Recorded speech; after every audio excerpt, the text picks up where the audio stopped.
గురుగారు నమస్కారం అండి. నమస్కారం అమ్మా. ఇక డిసెంబర్ నెలలో ధనుసు రాశి వారికి ఎలా ఉండబోతోంది? ఎలాంటి పరిహారాలు ఉన్నాయి? యా దేవి సర్వభూతేషు ధన ధాన్య రూపేణ సంస్థిత నమస్తస్యై నమస్తస్యై నమస్తస్యై నమో నమః. చూస్తున్నటువంటి ప్రేక్షకులకు స్వాగతం.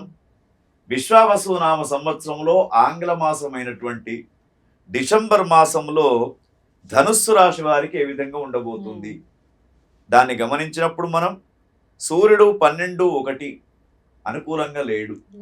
వీళ్లకు కూడా కొంత బోన్స్ సంబంధించినటువంటి ఎఫెక్ట్, అంటే ముఖ్యంగా బొక్కలు అరిగిపోవడం కానీ, డాక్టర్ల సలహా ప్రకారంగా సర్జరీస్ చేయించుకోవడం కానీ, ఇటువంటి పరిస్థితులు, తర్వాత నడిచేటప్పుడే బొక్క బెణకడం, ఇటువంటి పరిస్థితులు సూర్యుడు చక్కగా లేనప్పుడు వస్తూ ఉంటాయి. కొంతవరకు జాగ్రత్తగా ఉండాలి. తర్వాత వీరికి కుజుడు కూడా 12-1 స్థానంలో ఉన్నాడు. కుజగ్రహం కూడా అనుకూలంగా లేడు. అంటే గతంలో ఎప్పుడో చేసినటువంటి అప్పుల వాళ్ళు ఇప్పుడు వచ్చి బాధించడం, రుణాలు చేసినటువంటి వారికి కొంత సమస్యగా ఉంటూ ఉంటుంది. తర్వాత మరి బుధుడు కూడా 12వ స్థానంలో ఉన్నాడు. బుధగ్రహం కూడా అనుకూలంగా లేడు. చాకచక్యంతో సమస్యను పరిష్కారం చేసుకుందాం అనుకున్నా కూడా అది జటిలంగా అవుతుంది తప్ప సమస్య పరిష్కారం అనేది కొంతవరకు తక్కువగా ఉంది. అయితే వీరికి అన్నిటికంటే అనుకూలంగా ఉన్న గ్రహం ఏమిటి అంటే గురుగ్రహం. 7వ స్థానంలో గురువు ఉన్నాడు.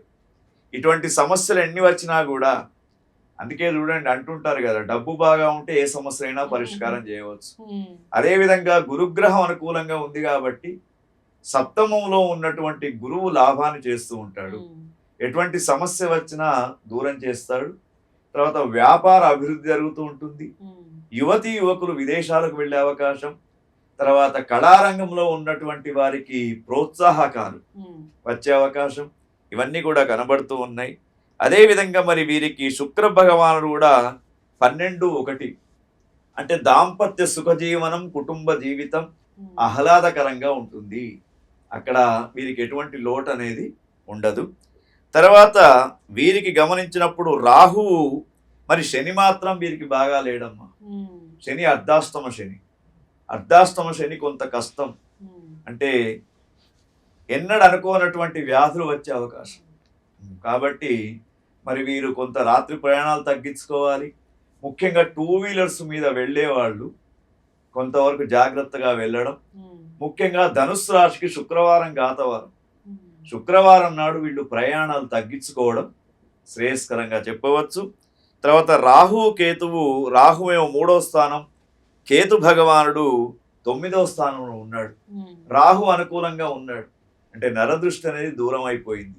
కానీ కేతువు మాత్రం 9వ స్థానం ఉన్నాడు. కాబట్టి మనకే అంతా తెలుసు అనే అపోహకు పోకండి. నాకే అన్ని తెలుసు అనే అపోహలలో ఉంటుంటారు కొంతమంది.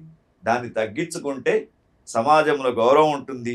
అయితే వీరికి మనం ఒక ముఖ్య సూచన ఏమిటంటే, గ్రహస్థితి 50% అనుకూలంగా ఉంది.